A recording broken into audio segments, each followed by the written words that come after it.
Hi hello welcome to Telugu 70 నేను మీరాని. ఈరోజు మీకు ఒక గెస్ట్ని అయితే పరిచయం చేయబోతున్నాను. హాస్యం అంటే ఇష్టం లేని వాళ్ళంటూ ఎవ్వరు ఉండరు. కామెడీకి కానీ కామెడీ పంచెస్ కానీ అందరం కూడా మనం రియాక్ట్ అవుతూ ఉంటాం. నవ్వించడం ఒక యోగం అని అందరూ చెప్తూ ఉంటారు. నవ్వలేకపోవడం ఒక రోగం అని కూడా మనకు తెలుసు. మరి నవ్వించాలి అంటే చాలా శక్తి కావాలి, చాలా టైమింగ్ కావాలి. ఇవన్నీ ఉన్న వ్యక్తి ఎవరంటే సునీల్ రావినూతల. ఇప్పుడు బాగా ట్రెండింగ్లో ఉన్నారు. ఇప్పుడే కాదు, ఎప్పటి నుంచో ట్రెండింగ్లో ఉన్న వ్యక్తి ఇప్పుడు ఆర్టిస్ట్గా కూడా ఫుల్ బిజీ అయిపోయారు.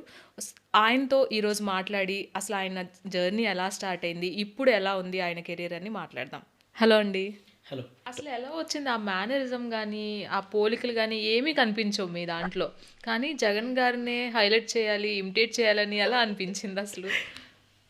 ఫస్ట్ నుంచి కూడా నాకున్నటువంటి స్వతహాగా వచ్చినటువంటి విధానం ఏంటంటే, చూస్తే నేను పట్టేస్తా. నాకు అది రాకపోయినా ఒకవేళ ఎవరైనా స్టేజ్ మీద చేస్తున్నారు అనుకోండి, అది నేను పట్టేస్తా. ఓకే, ఇలా చేయాలి, ఇలా చేయాలి. దీనికి బ్యాక్ స్టోరీ ఒకటి ఉంది. బుర్రకథ అనే సినిమా ఐడియా ఉందా? డైమండ్ రత్నం బాబు సార్, మన ఆది సార్, ఆది సాయి కుమార్ సార్ హీరో.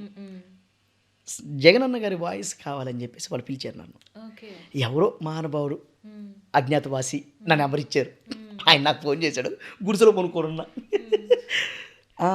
ఇట్లా అండి, నేను అసిస్టెంట్ డైరెక్టర్ని and sons director Ratnambabu sir ఇట్లా కాల్ చేయమన్నారు, మీకు జగన్ గారికి వాయిస్ కావాలా అని అన్నారు. అవును నేనా, చేస్తాను సార్, ఏదో చేసేస్తాను సార్ అన్న. నిజానికి రాదు కానీ మేనేజ్ చేయాలి, ఏదో ఒకటి చేయొచ్చులే అని చెప్పేసి వెళ్ళిపోయినాను. వెళ్ళిపోయిన తర్వాత ఆయన సార్ గారు చూశారు, వాయిస్ మ్యాచ్ అవట్లే, కుదరటంలే. ఇదేమో ఇట్లాగే వచ్చింది, మనకేమి ఇది రావట్లేదు, నేను ఏం చేయాలరా దేవుడా అనుకుంటున్నా, పరమశివుని అనుకుంటున్నా. నేను ఇప్పుడు మీతో మాట్లాడుతున్నాను కదండి, ఇది అమాయకత్వం అనుకోండి, లేకపోతే ఇంకోటి అనుకోండి, లేకపోతే నేను పిచ్చోని అనుకోండి, ఏదైనా సంథింగ్ ఏదైనా అనుకోండి, నేను మీతో ఎలా అయితే సమస్యలు చెప్పుకుంటున్నానో నేను పరమశివుడితో కూడా అలాగే చెప్పుకుంటా. పరమశివుడితో నేను ఫోటో ఉంటుంది కదండి, శివుడికి నేను అలాగే చెప్పుకుంటా. ఇలా ఈరోజు నాకు రెంట్ కావాలంటే రెంట్ వచ్చేయాలి, రెంట్ వచ్చేస్తుంది. నాకు ఈ అవకాశం కావాలంటే వస్తుంది, అది అంతే. నాకు అది అది ఉందండి. నాకు భగవంతుడు నాకు అనుగ్రహం ఇచ్చాడు, నాకు ఇది కావాలి, అది వచ్చేయాలి అంతే. ఎందుకంటే ఇంకోటి కూడా చెప్తా, ఎంబీఏ చేశాను, ఉద్యోగం చేసుకుంటున్నాను, అది కూడా కాదు అని నన్ను హైదరాబాద్కి తీసుకొచ్చిన ఘనత మాత్రం మీదే. మా అమ్మ నాన్న అయితే నన్ను కష్టపడమని చెప్పలా, హాయిగా చదివిచ్చారు, సద్దన్నం పెట్టించారు, జోబులో డబ్బులు ఇచ్చారు, హాయిగా చదువుకోమన్నారు, ఉద్యోగం వస్తే కాలు మీద కాలేసుకొని బతకమని చెప్పి వాళ్ళు చెప్పారు. ఇదంతా కూడా నాకై నేను కష్టపడ్డదానికి. ఎవరు కష్టపడని చెప్పరు, మన కష్టపడ్డాం. ఈ కష్టాన్ని ఎవరికి చెప్పాల్సిన అవసరం కూడా లేదు. ఎందుకని మన ఎదుగుదల కోసం పడుతున్నటువంటి ఆరాటం ఇది. ఈ కష్టం ఎవరికి చెప్పాల్సిన అవసరం లేదు. కానీ నేను పరమశివుడికి చెప్పా, నన్ను తీసుకొచ్చావు, నీదే బాధ్యత, నువ్వేం చేయలేవా చెప్పు, బట్టలు బ్యాగ్లో పెట్టుకుని ఇంటికి వెళ్ళిపోతా. ఎంత దూరం తీసుకొచ్చాడు, ఒక దారి చూపిస్తే భయపడ్డాడు మొత్తానికి. పరమశివుడు భయపడ్డాడు, దేవుణ్ణే భయపెట్టేశారు. మరి అవతల అప్పుడు ఏవో దేవుణ్ణి ఏవో ఇస్తాడు ఇవ్వాలి మీరు? లేదు, మామూలుగా అడుగుతాం కదా. ఒకవేళ దేవుణ్ణి జగన్ గారి వాయిస్లో ఏమన్నా అడగాలనుకుంటే ఏమో అడుగుతారు? అయ్యో అంటే లేదండి, మీరు చేయగలరండి. అయ్యో ఖచ్చితంగా చేయండి. మోర్చానికి కూడా చాలా సంతోషంగా ఉంది. ఎక్కడ కూడా అవకాశాలు రావటం లేదు, మీరే ఖచ్చితంగా నాకు అవకాశం కల్పించాలి. తినడానికి కూడు లేదు, ఉండడానికి గుడిసి లేదు, చేతిలో కూడా డబ్బులు లేవు. ఏదో ఒకటి చేసి మంచి అవకాశం ఇస్తే ఇదే మాదిరిగా ముందుకెళ్తాను, ఎప్పుడూ రుణపడి ఉంటాను. వెళ్ళొస్తా. ఎక్కడ సింక్ అవుతుందండి మీరు అడుగుతుంటే, ఆ వాయిస్లో అడుగుతుంటే. అయ్యా, మళ్ళీ నెక్స్ట్ ఫ్యూచర్ గురించి అడుగుతున్నట్టు అనిపిస్తుంది నాకు. సో పరమశివుని అంతలా ప్రార్థించేవాడిని. సో నాకు అంత ఇష్టం, నాకు భయంకరంగా శివుడు అంటే. సో ఈ కార్యక్రమాలు ఇట్లా డైమండ్ రత్నం బాబు సార్ దగ్గరికి వెళ్ళాను కదా, ఆయన మళ్ళీ చెప్తానే అన్నాడు, వదిలేశాడు. బండి మీద స్టార్ట్ అయింది నాకు, నేను ఎందుకు చేయలేను, ఎందుకు చేయకూడదు, ఏంటి నాకు ప్రాబ్లం ఏంటని. నిద్రపోతున్న బండి తోలుతున్న అదే జాస్ వస్తుంది, జగనన్న గుర్తొస్తున్నాడు, ఎటు పోతున్నా అదే వస్తుంది. ఏం చేయాలి. కింద వాళ్ళు నాకు అన్నం పెట్టారు. ఊరు ఆయన అనిత అని ఆ అక్క పెట్టింది, అన్నం పెట్టింది, తిన్నాను, గుడిసెలో పనుకున్నాను. ఈ వాయిస్ ఎందుకు రావట్లేదు, ఎక్కడ పట్టుకోవాలి, దీన్ని ఎలా పట్టుకోవాలి, ఏం చేస్తుంటాడు అనుకుంటా మదన పడుతూ అదే విధానంతో నిద్రపోయినా. తెల్లారి బాత్రూంలోకి వెళ్ళినా. బాత్రూంలో ఉంటూ కూడా ఆ వాయిస్ ప్రాక్టీస్ చేశా. అప్పుడు వచ్చింది వాయిస్. బాత్రూంలో వచ్చి నిజంగా ఇది బాగున్నది చెప్తే, కానీ నాకు అక్కడ వాయిస్ వచ్చింది. అంటే మేము ఏం చేస్తున్నా కూడా దాని మీదనే ఉంటుందన్నమాట మనసు, మైండ్ అంతా అట్టే ఉంటుంది. అందరు కూడా చెప్తున్నా, అప్పుడు వచ్చింది ఆ వాయిస్. కింద నుంచి అన్నం పెట్టినవాడు పైకి వచ్చేసి ఉంటుంది. సో ఆ అన్నగారి వాయిస్ ఈరోజు సంచలనంగా ప్రజలందరి దగ్గరికి తీసుకెళ్ళింది నన్ను. దగ్గరికి తీసుకెళ్ళడం కాదు, ఒక రేంజ్లో మిమ్మల్ని షేక్ చేసింది, పర్సనల్గాను ప్రొఫెషనల్గాను. అంటే కొంతమంది వ్యక్తులు దీని వెనక బ్యాక్ ఉన్నారు. వాళ్ళ ద్వారా అన్నగారి వాయిస్ అండ్ మ్యానరిజం చేయడం వల్ల ఈరోజు ప్రజలందరూ కూడా మంచి విధానం కలిగింది నాకు. అంటే ఫేమస్ పర్సనాలిటీస్ని ఇమిటేట్ చేయడం అనేది అందరం చేస్తూ ఉంటారు, కానీ అది అవతల వాళ్ళు తీసుకోవడం కూడా చాలా తక్కువ మంది తీసుకుంటారు. ఇప్పుడు బాబు గారి వాయిస్ ఎవరు చేసినా కానీ ఏముండదు, అందరూ చాలా కామెడీగా. ఎందుకంటే బాబు గారి వాయిస్ కోసం వాళ్ళ ఫ్యామిలీ మెంబర్సే ఒక మిమిక్రీ ఆర్టిస్ట్ని ఇంటికి పిలిపించుకుని మరి ఆయన వాయిస్ చేయించుకునే ఆ టైప్ ఫ్యామిలీ అనమాట అది. కానీ మీరు ఎంచుకున్న దారి మాత్రం అలా కాదు, కత్తులు కటార్లు ఉన్న దారి. అయ్యో ఏం మాట్లాడుతున్నారండి బాబు. నిజమే కదా. అంటే ఆ వాయిస్ని ఇమిటేట్ చేసినా కానీ తీసుకునే టైప్ కూడా కాదు అని మనం వింటూనే ఉన్నాం. మరి మీరు ఎలా ఫేస్ చేశారు, ఎలా వచ్చింది? అంటే సపోర్ట్ చేశారా, లేదంటే మీకు ఏమైనా థ్రెట్ క్రియేట్ చేశారా? నాకు ఎటువంటి థ్రెట్ రాలేదండి. అంటే ఒక నటుడిగా చూశారు వాళ్ళు. ఓకే. ఒక మనిషిని, అంటే ఇంట్లో తండ్రి ఉన్నాడు, నా తండ్రిని ఎవరైనా ఏమనంటే నాకు కోపం రాదా? ఒక రాజకీయ నాయకుని మనం ఒక మాట అంటే వాళ్ళ కోపం రాదా? ఖచ్చితంగా వస్తుంది. బట్ అంత కోపం వచ్చినా కూడా నన్ను అనకుండా పోవడానికి కారణం ఏంటంటే, బికాజ్ ఒక పేద కళాకారుడు బ్యాక్లో ఎవరు నడిపిస్తున్నారు, ఇతను ఒక ఆర్టిస్ట్ అనేది గుర్తించారు ఆ పరమశివుడి దయ వల్ల. అసలు మీరు అందుకనే నాకు ఇబ్బంది. ఏ పార్టీకి సపోర్ట్ చేస్తారు? ఏ పార్టీకి సపోర్ట్ ఏమున్నదండి. ఎవరైతే దగ్గరికి పిలిచి ఓటర్గానే అనుకుందాం, ఒక ఓటర్గానే ఏ పార్టీకి ఓటేశారు మీరు? నేను మొన్న చెప్పండి. పర్లేదు, ఏం కాదు, చెప్పండి. మన మాగంటి గోపినాథానికి వేసాను. నేను పార్టీ అడిగానండి. అదే బీఆర్ఎస్ అది వేసాను. ఒక ఆంధ్రాలో ఉన్న పాలిటిక్స్లో ఏ పార్టీకి సపోర్ట్ చేస్తారు? నేను కూటమికి చేస్తాను. కూటమి అంటే కూటమి ప్రభుత్వం ఏమైనా మీకు వెనకాల నుంచి నడిపిస్తుందా? నడిపించేది నడవంది నయ్యం, నాకు కాళ్ళు లేవా? వాళ్ళు నడిపిస్తే నేను నడిపించేది. అంటే చాలామంది మిమ్మల్ని అడుగుతూ ఉంటారు కదా, అంటే ఒక పార్టీని ఇమిటేట్ చేస్తున్నామంటే అపోజిషన్ పార్టీ హెల్ప్ అనేది ఉంటుంది అని అంటూ ఉంటారు. సో అలాంటి ఏ పొజిషన్ పార్టీ అయినా సరే రిసీవ్ చేసుకొని మనలో ఉన్న టాలెంట్ని ఉపయోగపెట్టుకుంటే మేము అటు ఇటు తిరిగేటువంటి ఆట బొమ్మలం. మమ్మల్ని ఎవరైనా తిప్పుకోవచ్చు, వాళ్ళ దగ్గర ఉండాలి మ్యాటర్. ఇప్పుడు ఏ పార్టీ అయినా సరే ఒక వచ్చి, బాబు నీ దగ్గర వర్క్ ఉంది, ఇదిగో ఈ 10 రూపాయలు తీసుకో, మాకు పంచే అన్నారు, చేసాం. ఇప్పుడు వాళ్ళు వచ్చి అడిగారు అనుకోండి, అడుగుతాం, చేస్తాం. ఇక్కడ పార్టీలు అతీతం కాదు, మనం వచ్చిన పనిని ఎవరు ఉపయోగపెట్టుకుంటున్నారు, మనల్ని ఎవరు. ఇప్పుడు బిఫోరు నేను మంచి కళాకారునే కదా, మరి ఎవరు కనీసం అన్నం కూడా పెట్టలేదు. ఇప్పుడు కామెంట్లు చేస్తుంటారు వాళ్ళు, చాలామంది కామెంట్లు, నువ్వు అటు చేసావు ఇటు చేసావు అని. ఈ కామెడీ చేసేవాడు ఎక్కడున్నాడు?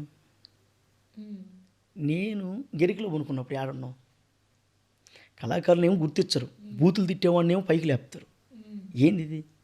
అంటే ఒక మనిషికి పైకి వస్తున్నారంటేనే అప్పుడే అన్ని అటాక్స్ అనేవి స్టార్ట్ అవుతూ ఉంటాయి. ఇప్పుడు కమెంట్స్, మీరు చెప్పినట్లుగానే కమెంట్స్ విషయంలో చూసుకుంటే మీరు యాస్టీజ్గా ఒక సీన్ని రీక్రియేట్ చేసిన ఉన్నాయి షార్ట్ ఫిల్మ్స్లో కానీ వీడియోస్ కానీ. మరి అలాంటప్పుడు వాళ్ళ వైపు నుంచి ఎందుకు మా నాయకుడిని ఇలా కించపరుస్తున్నావు, నువ్వెందుకు జోక్గా చేస్తున్నావు అనేది ఏమైనా వచ్చిందా మీకు? రాలా. ఒక 600 కాల్స్ వచ్చి ఉంటాయి నాకు.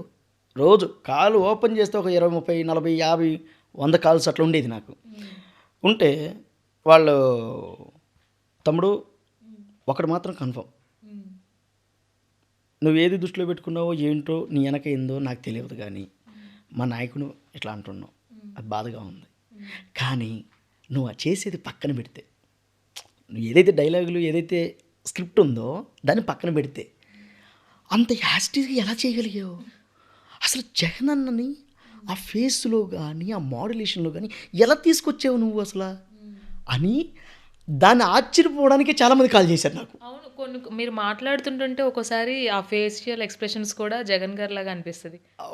అంటే అలా చూస్తున్నారేమో మిమ్మల్ని తెలియదు కానీ అలాగే అలా అనిపిస్తుంది. ప్రజలు నన్ను రిసీవ్ చేసుకున్నారు నిజంగా. అంటే ఒక సీఎం లెవెల్లో ఉన్న వ్యక్తిని కొన్ని లక్షల మంది కళాకారులు ఉన్నటువంటి మన టాలీవుడ్ బయట అన్ని దగ్గరలో కానీ ఆ మ్యానరిజం, ఆ వాయిస్ రావడం నా పూర్వజన్మ సుకృతం. మరి కమెంట్స్ కాకుండా బయట ఏమైనా ఎవరైనా రే నువ్వు కనపడితే చంపేస్తా అలానే ఏమన్నా ఉన్నాయా? ఎవరు అనలా, ఎవరు అనలేదు, ఆ థ్రెడ్స్ ఏం లేవు. ఎవరు ఒక్క ఒకవేళ మాట అంటే కూడా. పరిస్థితి ఏంటి, అవేమన్నా ఆలోచించారా? కొడితే కొట్టని బలం ఉన్న వాళ్ళు కొడతారు అంతే కదండి. హాస్పిటల్కి వెళ్ళి కాస్త ట్రీట్మెంట్ చేయించుకొని బయట అంతే. నాలాంటి అసమర్థుణ్ణి చిన్నపాటి కళాకారుని చెయ్యెత్తి కొట్టారంటే వాళ్ళంత నీతిమాలినోళ్ళు ఇంక వాళ్ళకే వదిలేయాలి. చెట్టును కొట్టలేక చెట్టుకున్న ఆకును కొడితే ఏం లాభం? నీకు దమ్ము ఉంటే చెట్టును కొట్టు, చెట్టుకున్న ఆకు ఎప్పుడైనా రాలిపోద్ది. అది నువ్వు రాలక్కర్లే, నువ్వు కొట్టక్కర్లే దాన్ని, అదే రాలిపోద్ది. మరి జగన్ గారు ఓడిపోయినప్పుడు మీ పరిస్థితి ఏంటి అప్పుడు? అంటే ఇదే క్వశ్చన్ వేరే వాళ్ళు అడిగారండి. ఎవరు గెలిచినా ఎవరు ఓడినా నేను రాత్రి కొనుక్కోవాలి, పొద్దున్నే కష్టపడాలి, నా ఇంట్లో కూడు రాదు. వాళ్ళు బాగా తినగలిగిన వాళ్ళు, నేను పేదవాడిని, రెక్కాడితే కానీ డొక్కాడదు, ఎవరో పని ఇస్తే చేసుకునేటోడిని. పార్టీలు మాకెందుకండి? నేనా పార్టీలే వాలేను, నాకా నోట్లో మాటలు రావు, డబ్బు లేదు, అండబలం కండబలం ఏదీ లేదు, వాళ్ళతో మాకెందుకండి? టాలెంట్ నమ్ముకున్న వ్యక్తి జీవితంలో టాలెంట్ ఒక్కటే ఉంది. ఆ టాలెంట్ని ఉపయోగపెట్టుకొని ఎవరో 10 రూపాయలు ఇస్తే ఈరోజు ఇక్కడ దాకా రాగలిగాను. అంతకు మించి మనకెందుకండి? పార్టీలకి అతీతం. అంతే అంతే. పార్టీలు మనకి ఏం పెట్టవండి. అంటే జగన్ గారి ప్రభుత్వం ఉన్నప్పుడు సపోర్ట్ చేసిన వ్యక్తులు చాలా మంది ఉన్నారు. శ్రీరెడ్డి కావచ్చు, బోరుగడ్డ అనిల్ కావచ్చు, సీమరాజు కావచ్చు, చాలా ఒక రేంజ్లో అన్నమాట సోషల్ మీడియా ప్లాట్ఫామ్ని విపరీతంగా వాడేసుకున్నారు. ఇప్పుడు వాళ్ళ పరిస్థితి ఏంటో కూడా మనం చూస్తున్నాం. మరి వాటి గురించి మీ అభిప్రాయం ఏంటి? ఇది బాగుండాలి, నాలిక జాగ్రత్తగా ఉండాలి. నోరుంది కదా అని చెప్పి ఏది పడితే అది వాగకూడదు. ఇప్పుడు బోరుగడ్డ అనిల్ గారు ఉన్నారు, ఇంటికి వచ్చి మీ ఆడోళ్ళను కూడా నేను ఈ విధంగా చేస్తానంటాం ఎంతవరకు సభ్యతా సంస్కారం? మనం అన్నం తెలియదా? మన ఇంట్లో ఆడపిల్లలు లేరా? మా ఇంట్లో అమ్మా నాన్న లేరా? భార్య బిడ్డలు లేరా? నువ్వు మాటిస్తే నేను వాడిని వేసేస్తాను. ఏంటది? ఇది అసలు సభ్య సమాజమా లేకపోతే ఇదేమన్నా రావణ కాష్టమా? సభ్య సమాజం అనుకున్నారా, రావణ కాష్టం అనుకుంటున్నారా? అరే పాత రోజుల్లో వైఎస్ రాజశేఖర్ గారు, చంద్రబాబు సార్ గారు, అందులో ప్రీవియస్ ఉన్నటువంటి రాజకీయ నాయకులు ఎంత హుందాగా ఉండేవాళ్ళు. మా చిన్నతనంలో ఒక ఎమ్మెల్యే వస్తున్నాడంటే అబ్బో ఎమ్మెల్యే వస్తున్నాడంటే, ఈరోజు సీఎం వచ్చి నిలబడ్డా కూడా ఎవడు పట్టించుకోవట్లే. ఎక్కడో లాంగ్లో ఉన్నవాడు కూడా ఈరోజు రాజకీయాలను ప్రశ్నిస్తున్నాడు. అలా ఉంది రాజకీయాలు. ఎంత పొరపాటండి. చేస్తున్నటువంటి మంచిని, చేయనటువంటి చెడ్డని, వాటిని ప్రశ్నించు. ఒక రాజకీయ నాయకుడిగా ఇప్పుడు బాబు గారు ఉన్నారు, సార్ మీరు ఇది చేస్తా అన్నారు, మీరు చేయలేదు, ప్రశ్నించు, ఏ పర్వాలేదు. పవన్ కళ్యాణ్ గారు ఉన్నారు, ప్రశ్నించు. అవసరమైతే వాళ్ళు రెటిఫై చేసుకుని దాన్ని మార్చుకుంటారు. మార్చుకోకపోతే ప్రజలే ఓట్లు వేస్తారు. ఇప్పుడు 151 సీట్లు ఇచ్చింది జగనన్నకి ప్రజలేగా. 2024లో అదే ప్రజలే కదా మళ్ళీ 11 ఇచ్చింది. సునీల్ చేశాడనో లేకపోతే ఇంకోటి సపోర్ట్ ఇచ్చాడనో ఇంకోటి సపోర్ట్ చేశాడనో చేయరు జనాలు. జనానికి ఎప్పుడు ఏది కావాలో వాళ్ళకి బాగా తెలుసు, వాళ్ళకి ఏం కావాలో పర్ఫెక్ట్గా తెలుసు వాళ్ళకి. అందుకే మాకు అభివృద్ధి కావాలి, కూటమిని నమ్ముకున్నారు. దాంట్లో ఇంకేం. మీ ప్రాపర్ ఎక్కడ అన్నారు? నెల్లూరు సైడ్ అన్నారు కదా. నాన్నది ప్రకాశం జిల్లా, అమ్మది నెల్లూరు. ఓకే, ఆంధ్రానే మీది? ఆంధ్రానే. ఓకే. నాన్నగారు ప్రకాశం జిల్లా రావినూతలు అనే ఊరు. సో అమ్మది నెల్లూరు.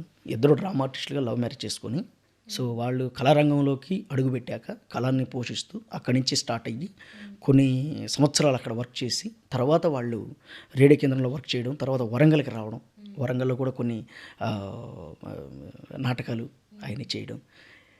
మీకు 99 అనుకుంటా, 99.